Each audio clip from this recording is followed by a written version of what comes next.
Hello guys, ఈరోజు నేను solo levelling episode 1 explain చెబుతున్నా. ఈ ఎపిసోడ్లో ఎర్త్ మీద డిఫరెంట్ ప్లేసెస్లో పోర్టల్స్ ఓపెన్ అవుతాయి. ఈ పోర్టల్స్ ఎర్త్కి మరియు డిఫరెంట్ డైమెన్షన్స్కి కనెక్ట్ అయి ఉంటాయి. ఆ పోర్టల్స్లో విచిత్రమైన జంతువులు ఉంటాయి. మన స్కూల్స్ అండ్ కాలేజెస్ లాగా మన నార్మల్ వెపన్స్ దాన్ని ఏమీ చేయలేవు. వాటిని డ్యామేజ్ చేయాలంటే స్పెషల్ ఎబిలిటీస్తో అవేకెన్ అయిన వాళ్ళు కావాలి.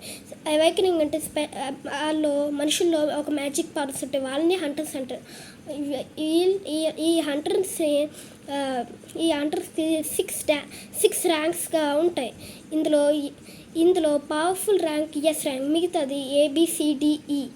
అందులో లీస్ట్ ఒక ఆంటిటీ ఏ ర్యాంక్ అంటే ఈ ర్యాంక్. వాళ్ళంతా అవేకెనింగ్ అయినా హయ్యర్ పవర్లోకి వెళ్ళలేరు. ఇప్పుడు ఏ ర్యాంక్లో ఉన్నాడు కొంచెం కష్టపడితే ఎస్ ర్యాంక్ వెళ్ళిపోవచ్చు అంటే అవ్వదు. వారు ఎంత ట్రై చేసినా ఎంత కష్టపడినా సేమ్ ర్యాంక్లోనే ఉంటాడు. మనకు తెలుసు ఈ ర్యాంక్ ఇందులో లీస్ట్ పవర్ది ఈ ర్యాంక్.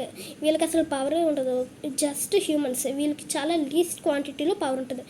ఇందులో ఉన్న ఈ ర్యాంక్లో ఒక మనిషి మన సంగ్ జిన్వు. ఇది ఒక కొరియన్ నేమ్ కాబట్టి మనం ఇప్పుడు ఈ సిరీస్లో మోస్ట్ ఆఫ్ ద నేమ్స్ కొరియన్స్లో ఉంటాయి. ఈ హంటర్స్ గ్రూప్స్లో ఫామ్ అయ్యి పోర్టర్స్ మాన్స్టర్స్తో పోట్లాడతారు. ఊరికే ఇంట్లో ఉండకుండా ఎందుకు మాన్స్టర్స్తో ఫైట్ అంటే ఆ మాన్స్టర్స్తో క్రిస్టల్ వస్తుంది. అది ఒక మ్యాజికల్ క్రిస్టల్. ఈ ఎనర్జీని గవర్నమెంట్ మన నార్మల్ నేచురల్ రిసోర్సెస్ లాగా ఆల్టర్నేట్గా వాడుతుంది. ఎందుకంటే మనం పవర్ జనరేట్ చేయడానికి థర్మల్ ఎనర్జీ, న్యూక్లియర్ ఎనర్జీ వాడతాం. ఇది చేయడం వల్ల ఎక్కువ పొల్యూషన్ రిలీజ్ అవుతుంది. కాబట్టి గవర్నమెంట్ ఈ స్టోర్ నుంచి ఎనర్జీ తీస్తుంది. ఈ హంటర్స్ ఎవరైతే ఉంటారో ఈ మాన్స్టర్స్ని చంపి అందులో నుంచి వచ్చిన క్రిస్టల్స్ని అమ్మి మనీ చేసుకుంటుంది.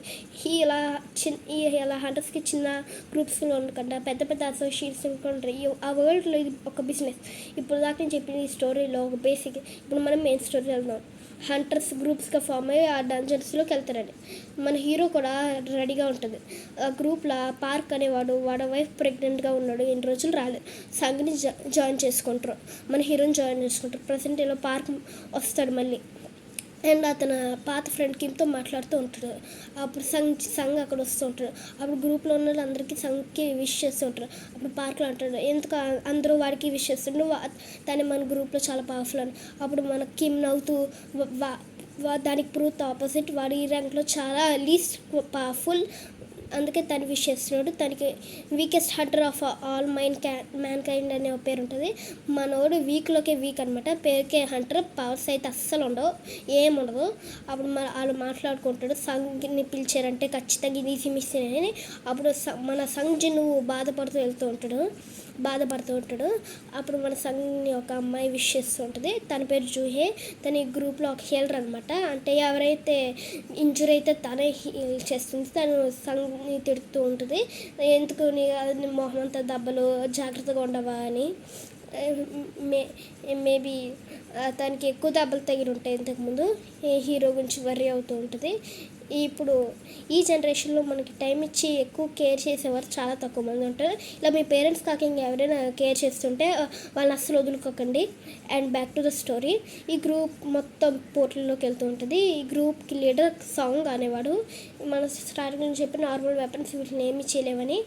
సో కావాలంటే మన మ్యాజికల్ పవర్స్ ఉన్న వెపన్స్ కావాలి. మన హీరో దగ్గర బర్త్డే కేక్ కట్ చేసే ఒక నైఫ్ ఉంటుంది. వీడు ఎక్కువ పవర్ఫుల్ వెపన్ తీసుకోవచ్చు కదా అనుకోవచ్చు. ఎక్కువ పవర్ఫుల్ కావాలంటే ఎక్కువ డబ్బులు పెట్టాలన్నమాట. మనోడు బిక్కారు కాబట్టి ఆడి దగ్గర డబ్బులు ఉండవు. తెలుగు సినిమా పేద హీరోకి ఎన్ని కష్టాలు ఉంటాయి, వీడికి అన్ని కష్టాలు ఉన్నాయి. వాళ్ళ నాన్న చనిపోయి ఉంటాడు, వాళ్ళ అమ్మ హాస్పిటల్లో ఉంటుంది, వాళ్ళ చెల్లి వీడే చదివిస్తూ ఉంటాడు. మన సంగ్ హంటర్ వర్క్ చేసిన తప్ప ఇంకేం పని లేదు. ఎందుకంటే ఇదే ఎక్కువ హై పేయింగ్ జాబ్. మనోడు ఆ కత్తి చేతులు పట్టుకొని దేవుడికి భారం వేసి వెళ్తాడు. అండ్ చాలా పోరాడే ఒక్క మ్యాజికల్ క్రిస్టల్ని సంపాదిస్తాడు. ఆ ఒక్క మ్యాజికల్ క్రిస్టల్ వల్ల వాడికి ఏమీ రావు. అప్పుడు ఒక గాబ్లిన్ అటాక్ చేస్తుంది. సక్సెస్ఫుల్గా మన బాడీలో ఒక బొక్క పెట్టుంటుంది. మనం చచ్చిపోయేసరికి మన మార్క్ వచ్చి సేవ్ చేస్తుంటుంది. మన జూహే వాడి వచ్చి హీల్ చేస్తుంటుంది.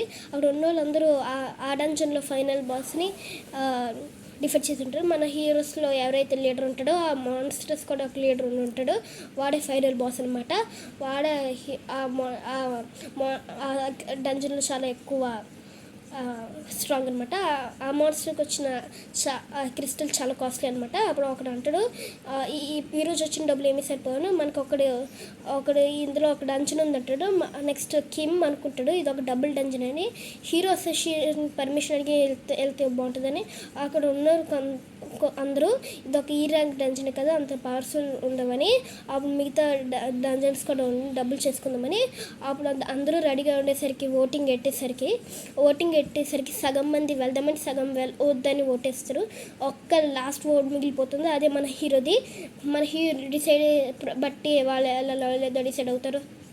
ఈ పర్టికులర్ డిసిషన్లో మనోడు చాలా ఇంజూర్గా ఉంటాడు, మన డిస్క్ చేసే స్టేజ్లో ఉంటాడు. కానీ మన ఫ్యామిలీ కోసం రెడీగా ఉండుంటాడు. నువ్వెంత వీక్ అయినా ఇంపార్టెంట్ కాదు, నీలో ఉన్న గట్స్ ఇంపార్టెంట్ అని. మన సంఘ్ ఓట్ వల్ల వాళ్ళందరూ వెళ్తారు. ఫస్ట్ డంజన్లో ఫైనల్ బాస్ చనిపోయి 1 hour తర్వాత డంజన్ క్లోజ్ అవుతుందన్నమాట. ఇంకా 20 minutes రిటర్న్ ఉంటుంది అనమాట. వాళ్ళు రిటర్న్ వెళ్ళడానికి వాళ్ళు ఈ టైంలో పని ముగించాలనుకుంటారు. కానీ వాళ్ళు లోపలికి వెళ్తే అదొక పెద్ద హాల్ అయి ఉంటుంది. వాళ్ళ చుట్టూ చాలా స్టాచ్యూస్ ఉంటాయి. ఒక పెద్ద చైర్లో ఒక పెద్ద స్టాచ్యూ కూర్చొని ఉంటుంది. సస్పీషియస్ వాళ్ళకి ఒక్క మాన్స్టర్ కూడా కనపడి ఉండదు. అక్కడ ఒక స్టాచ్యూలో ఒక బుక్ ఉంటుంటుంది. ఆ గ్రూప్ లీడర్ చదవడం స్టార్ట్ చేసి ఉంటాడు. ఆ కంప్లీట్ మీనింగ్ మనకి ఇప్పుడు తెలీదు, తర్వాత ఎపిసోడ్ తెలుస్తుంది. ఆ గ్రూప్ మీనింగ్ మొత్తం చదివేసిన తర్వాత ఆ డోర్స్ క్లోజ్ అయిపోయి ఉంటాడు. వాళ్ళందరూ లోపల ఇరుక్కుంటాడు. ప్రతి గ్రూప్లో ఒక ఎడ్డోడు ఉంటుంది కదా, అలాంటి ఎడ్డోడు డోర్ పగలగొట్టడానికి వెళ్తూ ఉంటాడు. ఆ డోర్ దగ్గరికి వెళ్ళిన వెంటనే ఆ డోర్ కాపలా కాసిన ఒక స్టాచ్యూ వాడిని చాలా దారుణంగా చంపేసి ఉంటుంది. అందరూ భయపడుతూ ఉంటారు. మన జిస్సో సంఘని పిలిచి ఆ పెద్ద స్టాచ్యూ మనల్ని చూస్తూ ఉంటాడు.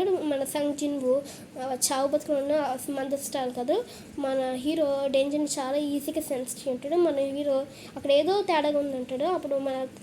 అప్పుడే అక్కడ ఉన్న పెద్ద స్టాచ్యూ అందులో ఉన్న ఫైర్ బీమ్స్ ఉంటుంది. అక్కడ చాలా మంది చనిపోతారు. లిటరీ బొగ్గులా మారిపోయి ఉంటారు. అంతా సంఘ్ జిన్వు ఖచ్చితంగా ఈసారి చచ్చిపోతారు అనుకుంటారు. ఇప్పటితో ఫస్ట్ ఎపిసోడ్ కంప్లీట్ అయిపోతుంది. ఈ ఎపిసోడ్లో ఓల్డ్ బిల్డింగ్ క్యారెక్టర్ ఇంట్రడక్షన్ చాలా బాగా నచ్చింది.